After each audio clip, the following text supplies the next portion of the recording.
So, good afternoon everyone. Good afternoon teachers. So, ako ang last na mo-report sa mong grupo which is mausad ang math group. So, kani is ang benefits and challenges of studio approach. Si Kim. Si Kim ang Unsa ang studio approach? Kim. Ano tang ko? Kato daw? Accessible. So to? Easy to access daw. So, mani, ang studio approach is alternative na siya sa traditional nga approach. Unsa itong mga traditional approach?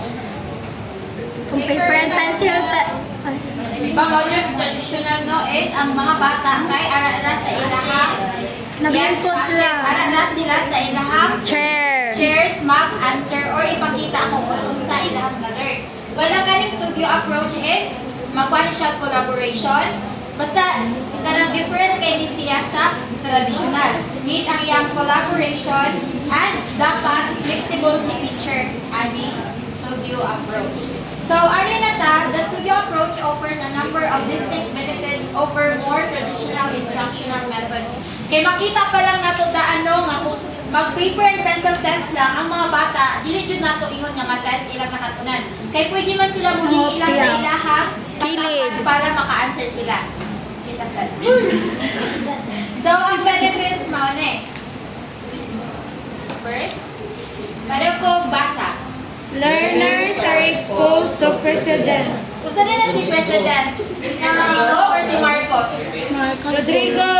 So, ang kanang President kay prior work na siya or mga ilahan ng naagian or mga ilahan ng na-experience. So, ano din makita si experiential learning or maka-learn through example ang mga student.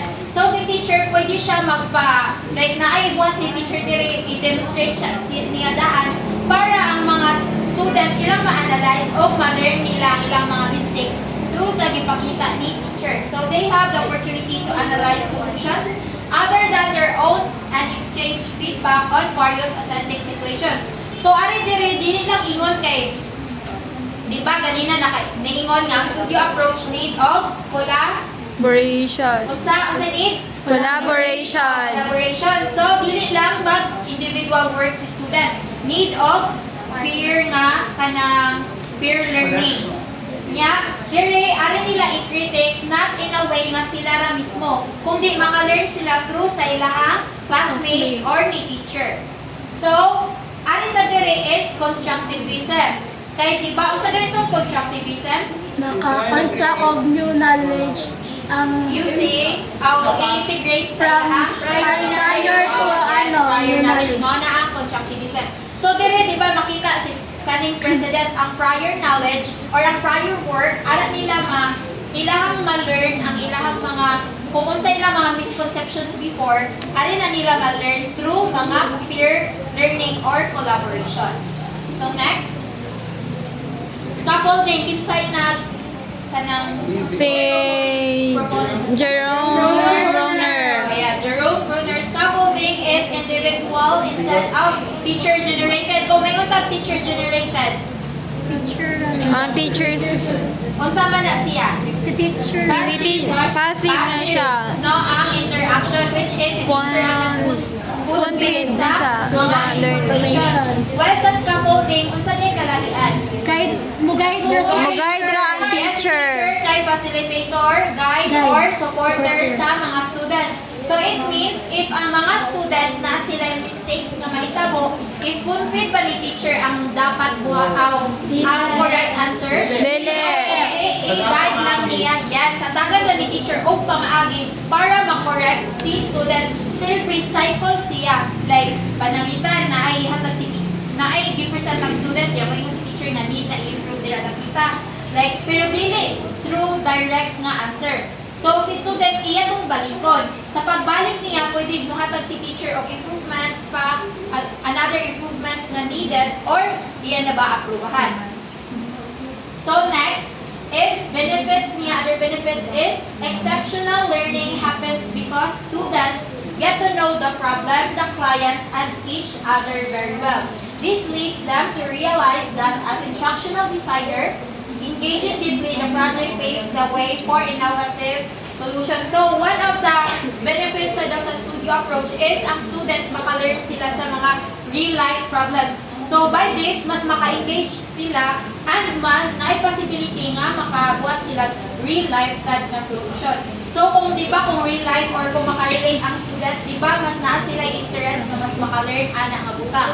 So when we say mas maka-learn sila or na sila interest, so mas deeply, mas na-engaging deeply. Kay kung wala din sila maka-learn, mas ay sa una, murag kapuyan o boringan sakto. Unlike kung real life or per me nila maagian or ilan ang experience, makain sila nga. Ay, karelate ko ani. Ay, inanit ko akong possible solution na gibuhat. So, mausan iyahang ingon sa iyahang ka-peer learning. So, ano na sa unsay sunod sa benefits, unsay katba? Challenge. So, as any instructional method, the studio approach comes with its lot of challenges. So, di ba, in everything, na-enjoy advantages or disadvantages, na benefits or challenges. So, kay wala man joy perfect, mga to balance yan as a good and bad nga effects. So, challenges, ang first niya is having easy and continuous access to a collaborative space may be difficult in an institutional setting. Kay nga naman, dili ra bata risk ka ng daghang resources. Like, dili ta ingon nga tanan is naka-provide sa tuwa. So, maoy, lisod kay kung mag-collaborate ang students, daghan sa need nga gamit or ilahang mga resources nga kanang para maka-nindot yun ilang collaboration. Naamay ka ng alternatives which is ang online platforms but dili jud makita ang collaboration o communication skills sa student ana. Kaya pwede raman sila magdepende ni AI, pwede ra usara imubuhat nga i-present lang nga ay amo ani group mistake pero kung actual jud makita jud nimo kung kinsay ni tabang, kinsay ni cooperate o kinsay wala. So maoy iyahang challenge ani. A lot of energy is required from everyone involved. So, dili lang si teachers ang need of energy ani, pati ang student. So, teachers and student kanang need a lot of energy ani nga approach. Kay si teacher, di ba, mauto siya mag-plan, mag-guide, o syempre mag-facilitate sa mga bata nga nag-collaborate. While ang student, dili ra batanan nga energized kay tang mga student, right? Nay time nga ang atong social bond is dili mo cooperate. Duya jud. Nasay time nga Energetic to kanang time. pwede sad sa i-collaborate ninyo lain-lain mo opinion. Naay uban nga dili mag kanang naiuban nga magpinatas ay walay dili magka-connect or dili magka-align ilang idea. Nya naay uban nga dili jud mo paubos sa ilahang pride. Like ganan sila ilaha jud masunod. So, are in need of a lot of energy kay usaon man ninyong pagsinagtanay, right? Kung dili ninyo, like walay magpaubos ninyo. So, next, last na challenges kay a lack of standardization may leave certain students insecure. Nga naman, asa din ang standardization? Asa din na? Hanggan. Sa example na ato na sa itong assessment rubrics of Criteria.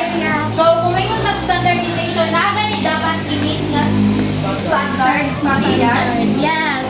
Na-need nga i-meet nga standard. Kaya kung wala mang good lack of standardization, maglibog na ta kung unsa ang ato ang i-aim like sa criteria.